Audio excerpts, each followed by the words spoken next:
Shout out to G-Man Boxing. Where's the piss bottle? It's over there.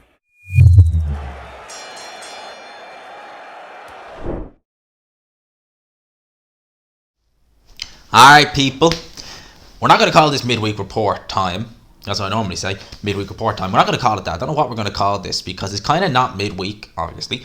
But I still want to do a kind of roundup of everything.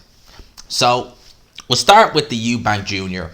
Conor Benn undercard has been announced. And, yeah, for a pay-per-view, I think this undercard is garbage. I wasn't expecting much, but damn, this undercard is garbage. Just gonna say it like it is. Felix Cash versus Conor Coyle, that might be alright, but I wouldn't be shocked if that's Cash's last fight with Matchroom. Galal Yafai, alright, I'm interested to see how he goes. Scotney versus Mary Romano. Yeah, I don't mind watching Ellie Scotney too much. Shannon Courtney, Jesus. Lyndon Arthur, it just... yeah. No, not a good undercard for my taste. I really don't think it's a particularly good undercard. I really don't. So, at the end of the day, like, what were we really going to expect? We were getting a fight that's 3 weeks away, and we've had no announcement of any undercard prior to today. So, you got to imagine it was never going to be great, but I didn't think it'd be like this. This undercard is a joke. I mean... get Alan Babbage out. Even Alan Babbage, just put him in there in a semi-competitive fight. I'd take that as a bit of a compromise. But there's not even, like, the fighters who are on it, none of them are really, like, it's not like you could say, okay, look, it's not a great undercard, but at least he's fighting this guy who is limited, but the styles will gel well, it'd be entertaining. There's nothing like that. It's just kind of like, ugh. So, yeah, look, I wasn't expecting much, but I think for a pay-per-view, a little bit more, you know, but saying that, right, and herein lies a problem. So Felix Cash, we don't know, is this his last fight with Matchroom? Lerone Richards is gone. Lawrence Okoli, is he gone or is he still there? But let's say for all intents and purposes he's gone. Who else? He doesn't appear, doesn't he, not Eddie Hearn, to be putting Fabio Wadley and Alan Babbage out as much, because obviously the Dylan White situation, they're obviously managed by Dylan White. So he would get them on the Matchroom shows. I think Eddie Hearn does promote them, to be fair. But we're not really seeing them, and God knows where Dylan White's going to go and where he's going to bring his stable. So it's an interesting one. For me, I think this undercard is very weak, and we're missing a lot. Like the fact that the Zone are losing a lot of these card fillers, because no disrespect to people like Lerone Richards. You know, I'm sure he's a great guy and he's a good fighter. But Lerone Richards, I don't see him ever selling out and packing the O2. But I see him being a very good co-main event. Always being, maybe doing his own show in a Copper Box or a Wembley Arena, but that's kind of what you see with Lerone Richards. Good fighter, very good fighter. And on a show like this, against the right opponent, there you go. Perfect co-main event. I think this is really poor. I really do. Speaking of poor fights, I mean, this is for Undisputed. Imagine this, people, right? Dan Raphael reported this on... yesterday actually, that Naoya Inoue will face Paul Butler for the Undisputed. So Inoue is WBA, WBC and IBF bantamweight titles, and Paul Butler's WBO. Going to be on Tuesday the 13th of December in Japan. Wow. That... you know, when you hear about world titles, especially Undisputed, you think it's the best of the best. The most one-sided Undisputed fight I've ever seen was Crawford versus Ndango. I think this is going to topple it. No disrespect to Paul Butler, but he's not on Inoue's level. No one really is, but I think that Donaire would beat Butler now. I think that Casemiro would beat Butler now. I think that Butler has looked very, very shaky in a lot of performances. Bear in mind, it's 4 years ago since he looked a shot fighter against Manuel Rodriguez, who Inoue stopped clinically in 2 rounds up in Scotland. So, yeah, and especially if he's wearing Reyes gloves, Inoue, yeah, this is a 1 round type of job. This is a 1 round type of job. Floyd Mayweather has declared he's negotiating a Conor McGregor rematch. Ugh. Take place in 2023. I hadn't seen this yet, according to the Mail Sport. He said, "We don't know if it's going to be an exhibition or a real fight, but there's been talk. I would prefer an exhibition. I prefer, like, it's exhibition, fair enough, but a real fight again, really? I mean, I'll never forget it was so bizarre, that first fight. I'll never forget it. It was just like, will this end? Because I think all the people who are watching these videos would know it's a foregone formality, Floyd winning this. But you had so many people giving McGregor credit and saying, oh, he's going to beat him, he's going to stop him. It's like, we'll see. In terms of pay-per-view bias, so I'm seeing various reports floating around here. I'm seeing Dan Raphael saying that Canelo Triple G did around 550 to 575,000 pay-per-view buys, I believe, in the US. So that's with the zone. So in around the 500 mark. Okay? So that's what Dan Raphael is saying. Now Eddie Hearn refuted that. Well, he did refute it. He basically kind of put laughy faces on the end of it and implying that it's more than that. Now, I've heard about the pay-per-view buys that some have speculated that it is higher, that it's actually going to be in or around about the 800,000 mark, which that's not too bad when you think about it, you know. Obviously, the first fight, I think, doing 1.3 million buys, and the second fight doing 1.1 million buys. That's with HBO. And the fight was it had a lot more zest to it back then, 5 years ago.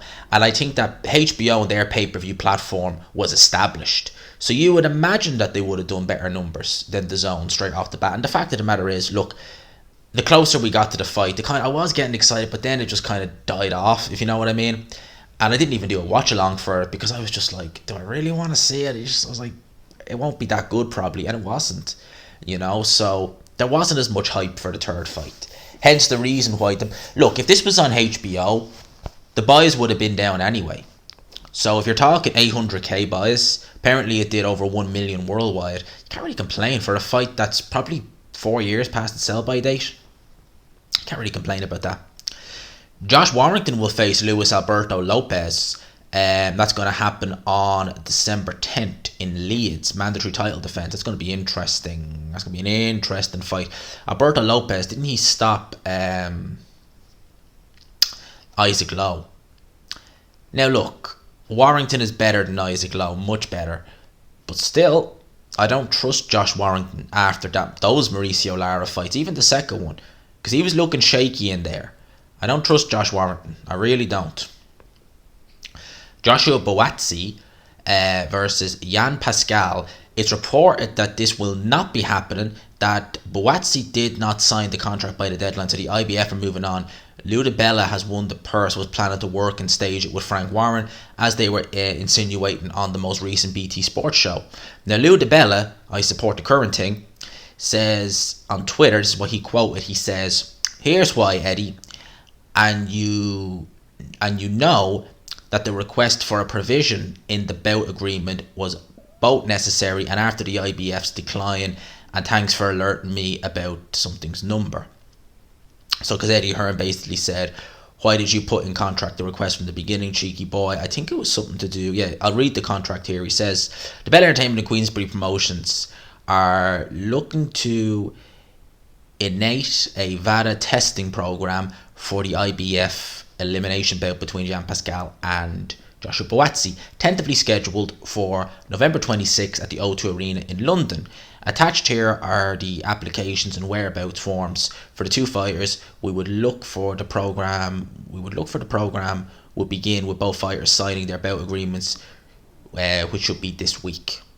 So basically, Lou DiBella is kind of hinting that maybe the reason why it's not happening is because Bowati or Team Hearn, who knows, maybe didn't want to. Look, at the end of the day, I was going to say the VADA testing, but at the end of the day, like, was Eddie Hearn really just think about this logically for a second, was he really going to let Bowati go and fight on BT Sport against it's not like, Felix Cash and Denzel Bentley, where he let Cash go to BT Sport to fight a Frank Warren fighter.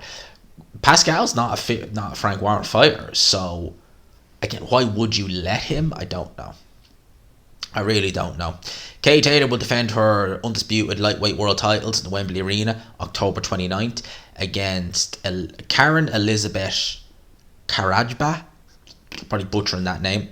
I seen some of the undercard fights. I seen Gary Cully is going to be on it. Who else was going to be on it? God almighty, I'll have to go. I'll get the undercard. Wait there a sec. Let's have an old look-see at the undercard, because I seen Gary Cully is on it. I'm a bit disappointed because when he signed at Matchroom, he teased a little pic about him at the Tree Arena here in Dublin, and I was thinking, no way, are they actually bringing boxing back to the Tree Arena, as in like boxing to Ireland, and would Katie Taylor, Gary Cully be on the undercard? Well, they'll be on each other's undercard, but not in Dublin, unfortunately, in London. The Wembley Arena is a good little stadium, to be fair, or a good little venue, to be fair, but still. So Jordan Gill is fighting. I knew I seen Kiko Martinez's name. Jordan Gill against Kiko Martinez. Honestly, that could go bad for for Jordan Gill. I mean, he scraped through that fight, his last fight, by the skin of his teeth. He was so close to getting stopped. It was crazy. Crazy. Where else are we at? Oleksandr Usyk. So Oleksandr Usyk has declared he will have a minimum of 3 more fights before retiring from boxing. He does not intend to keep fighting once he passes his peak, and said his dream opponents would be Tyson Fury, Canelo, before a farewell fight in the Ukraine. Now, he said more things in this interview, but I'll just touch on that really quickly. Canelo? I can't see that. I can't see that. That could be just... I think Usyk... I like Usyk, but I think he's swimming upstream with that one. He might yet get Deontay Wilder. There's a lot of talk that fight... He's apparently going to be ringside for Deontay Wilder versus Helenius in a few weeks' time. So, potentially we could see Joshua Fury. We're still waiting for some more movement on that one. I really don't know. I really don't know what's the hold up with that. What are they waiting for? Are they waiting for... I don't know. But we're still waiting on that one. In terms of Usyk versus Wilder, we see, like, depends how quick Wilder... See, like, that to me is just going to slow up Undisputed. It's going to be probably next summer before we get it, as opposed to next March. And look, I wouldn't mind seeing Wilder versus Usyk. I'd be picking Usyk every day of the week. But at the end of the day, you know, this is heavyweight boxing. You know, anything can happen. And I want to see Undisputed. It's my preference. My priority is Undisputed at heavyweight. I want to see that. So for me, I'm just like, why? Why are you both guys taking it? Why don't you just fight each other in February or March, and just be done with it? Usyk was asked what he thinks of AJ throwing the belt out of the ring. I thought that was... what a poor fool.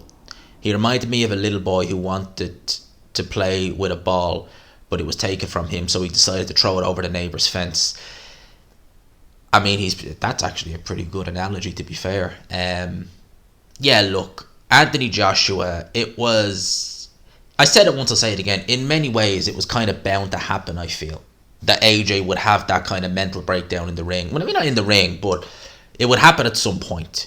Because keeping that facade going, keeping up that appearance, you know, pontificating about this, that, and the other, which is probably not really what you're seeing or thinking, and eventually that was going to hit the surface, and boom, and it did in the Usyk, after the Usyk fight, and he threw the belts out of the ring. So that was bad form, to be fair. That was. Now, Jake Paul made a video where he basically accused Eddie Hearn and Matchroom of paying Glenn Feldman. Now, they were serious allegations, and Jake Paul would want to be careful making out. I think it was IFL TV or Seconds Out, one or the other. He said that too. You want to be careful making allegations like that. Like, it's one thing to hint at it, but to actually say it, you could get yourself sued pretty damn quick with that. I think Glenn Feldman scored the Katie Taylor, Amanda Serrano fight for Katie Taylor, and obviously he came with that bizarre scorecard of Anthony Joshua beating Usyk, which I didn't see at all. Eddie Hearn responded by saying what he said, allegations of corruption, was unacceptable and it will be dealt with. I take it extremely personal because it's questioning our integrity. I won't have it. Yeah, you want to be careful making statements like that. I mean, I would have thought Jake Paul, because you can get yourself in hot water for stuff like that, real hot water. Eddie Hearn has also stated that they're making positive progress at the contract signings, going back and forth for AJ Fury. We're up against it time-wise. Broadcasters have gotten their conversations, but we both like to get it done. Yeah, get it done. I mean, I know I said I want undisputed, but I do still want to see AJ Fury, but my preference is always undisputed. So Usyk was talking about Canelo as well, and he basically says that he's still open to it. He said he wanted to fight me, but it would be a freaky fight, just for the sake of earning money. Why not? I mean, it's just money. You know, like, money, to me, money. You see, I've always been a kind of guy, like, I know you need money to live. I know that. And people would say, gee, you got the bag. Money's never made me. The happiest things I've had in my life, I've never had the money. Never. But I know you need it to live comfy. It's an ultimate kind of catch-22. I know you need it to live comfy, but for me, money has never really been a thing for me. There are things I want in life that would make me super, super happy, and they're free. They don't cost anything. So maybe I just have a different outlook to Usyk. Frank Warren has, once again, won the purse bids for Demetrius Andrade, Zach Parker. 300, wow. He was the only bidder, and he only bid 305 grand. Demetrius Andrade won't take that fight. I don't think he will. Not that he's scared of Zach Parker. He is not going to fight for 300. So they're going to have to split that. He's probably been getting $1 million a fight for fighting Jay Quigley, Luke Keeler, people like that. He ain't going to fight for 100 grand, thereabouts. That fight ain't going to happen. Yalibek Akhmadaliev, or Yalibek Alamakale, I always get this guy's name wrong, is reported to be facing Denzel Bentley in his first defense of his WBO World Middleweight title on November 12th. Denzel Bentley only fought just literally last week gone, and he stopped Marcus Morrison. Damn. That's going to escalate quick. I think that's too soon for Bentley. I think Bentley... See, this is something that I really don't like, right? When I see a fighter who's had a bad loss, like Denzel Bentley did last year to Felix Cash, the first few fights against Linus and the fight before that, he looked a bit shaky, looked very good against Marcus Morrison. Maybe another fight or two to build on that and get back to really where you need to be. Going straight in at world level, I mean, that could end him. And I don't mean that in a sense of, you know, he'd be getting knocked out or ironed out, but his career-wise, I mean, that could be... Yeah. Now, Eddie Hearn has clarified that he would like to make Bowati versus Smith, but clarified an offer has not been made to either fighter, just brief conversations with their representatives at this stage. Now, I like that fight. I do. I really like that fight. I think that fight seems to just make sense for both guys. I mean, Callum Smith wants to fight a real tough fight before, well, not a real tough fight, but maybe in his mind it is. I think it's a decent enough fight. But he wants to fight before Beterbiev. Bowati wants a world title shot in-house. There you go. I'd make Smith the favourite in that, truth be told, but I'd like to see it. Bit of bad news here before we finish up. Shakur Stevenson has come in 1.6 pounds heavier. He weighed in 131 pounds for his fight against Robson Conceição tomorrow night, and he didn't make the weight, so he will be stripped of his title. I'm objective on this channel. I've given Shakur Stevenson so much praise. I think he's a tremendous fighter, but very unprofessional. Very unprofessional. Should always make weight, and coming in 1.6 pounds overweight and then not making it, to me, that's an indication that you knew you couldn't make this weight. If that's the case, why go through with the fight? You know, if you know you can't make the weight comfortably and safely, move up in weight. So that's going to mean that WBC and WBO super featherweight titles are vacant. Belt will still be on the line for Conceição if he wins, but Stevenson definitely will be at lightweight next. So we're going to see him in there with Devin Haney, Tank, Garcia, Loma, Cambosis. So an interesting addition to the 135 pound weight division is Shakur Stevenson. I'm looking forward to it, but unprofessional. That's what I will say. I know he's a big boy at the weight, but that's very unprofessional. I don't like seeing that. You know, at the end of the day, the weight making is what it is, and if you don't make the weight, I mean, you can give him a pass maybe if it's like an ounce overweight or something. Maybe the scales they were standing on in the hotel weren't right or something like that. You know, if it's something small like that, you'd just be like, okay, maybe the weighing scales were out. But half a pound to a pound, I'm like, no. Should be able to do that weight reasonable enough. And if you're not, then you shouldn't be fighting at that weight as far as I'm concerned. If it's that much of a struggle, you shouldn't be fighting at that weight.